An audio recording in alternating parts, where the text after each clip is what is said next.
ओम नमो भगवते वासुदेवाय। मोक्षदा एकादशी। माघ शीर्ष मास के शुक्ल पक्ष की इस एकादशी के व्रत को विशेष रूप से मोक्ष प्रदायक माना गया है।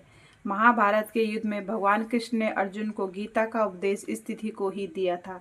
यही कारण है कि मोक्षदा एकादशी को गीता जयंती भी मनाई जाती है।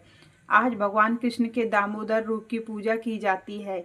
इस व्रत का विधान भी उत्पन्ना एकादशी के समान ही है। उत्पन्ना एकादशी का संपूर्ण वृत्तांत सुनने के पश्चात धर्मराज युधिष्ठिर ने भगवान श्री कृष्ण से कहा, हे मधुसूदन, आप तीनों लोकों के स्वामी, सबको सुख देने वाले और जगत के पति हैं। मैं आपको नमस्कार करता हूँ। हे देव, आप सबके हितैषी हैं, इसलिए मेरे इस संशय को दूर कीजिए कि माघशीर्ष शुक्ला एकादशी का नाम क्या है, इस दिन कौन से देवता की पूजा की जाती है और इसकी विधि क्या है।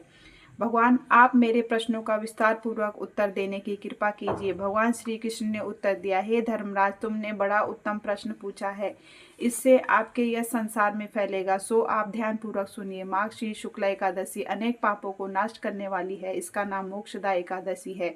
इस दिन दामोदर भगवान की धूप, दीप, नैवेद्य आदि से भक्ति पूर्वक पूजा करनी चाहिए। अब मैं एक अति प्राचीन कथा सुनाता हूँ कि किस प्रकार इस एकादशी का व्रत करने से नरक गए हुए माता पिता पुत्र आदि को स्वर्ग की प्राप्ति हो जाती है। गोकुल नामक नगर में वैखानस नाम का एक राजा राज्य करता था। उसके राज्य में चारों वेदों के ज्ञाता ब्राह्मण रहते थे। वह राजा अपनी प्रजा का पुत्रवत पालन करता था। एक समय रात्रि को स्वप्न में राजा ने देखा कि उसके पिता नरक में पड़ा है। स्वप्न देखकर राजा को बड़ा दुख एवं आश्चर्य हुआ और प्रातः काल होते ही विद्वान ब्राह्मणों से अपने स्वप्न की बात कही। राजा ने कहा, हे ब्राह्मणों, रात्रि को स्वप्न में मैंने अपने पिता को नरक में पड़ा देखा और उन्होंने मुझसे कहा कि हे पुत्र, मैं नरक भोग रहा हूँ, मेरी यहाँ से मुक्ति करो। आप लोग मुझे कोई ऐसा तप, दान, व्रत आदि उपाय बताइए जिससे मेरे पिता की मुक्ति हो तथा पूर्वजों का उद्धार न कर सके। एक उत्तम पुत्र जो अपने माता पिता तथा पूर्वजों का उद्धार करता है, वह 1000 मूर्ख पुत्रों से अच्छा है। राजा के ऐसे वचन सुनकर ब्राह्मण कहने लगे, हे राजन, यहाँ समीप ही भूत भविष्य वर्तमान के ज्ञाता पर्वत ऋषि का आश्रम है। आपके प्रश्नों का उत्तर वे भली भांति दे सकते हैं।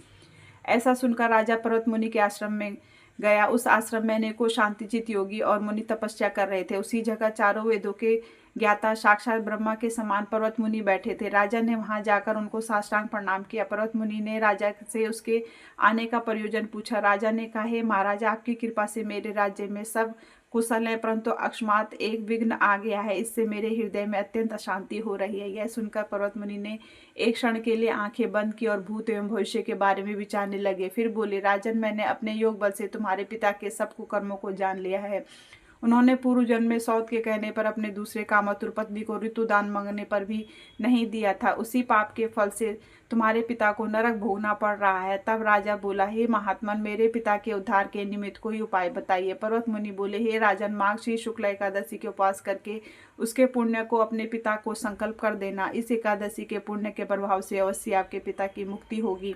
मुनि के वचनों को सुनकर राजा अपने महल में वापस आ गए और कुटुंब सहित इस मोक्षदा एकादशी का व्रत किया। फिर इस उपवास के पुण्य के प्रभाव से राजा के पिता को नरक से मुक्ति मिल गई और वह स्वर्ग को चले गए। माघ शीर्ष मास के शुक्ल पक्ष की इस मोक्षदा एकादशी का व्रत करने वाले को समस्त पाप नष्ट हो जाते हैं और अंत में उसको स्वर्ग लोक की प्राप्ति होती है। इस व्रत से बढ़कर मोक्ष देने वाला अन्य कोई व्रत नहीं है। इस कथा को पढ़ने तथा सुनने से वाजपेयी यज्ञ का फल मिलता है।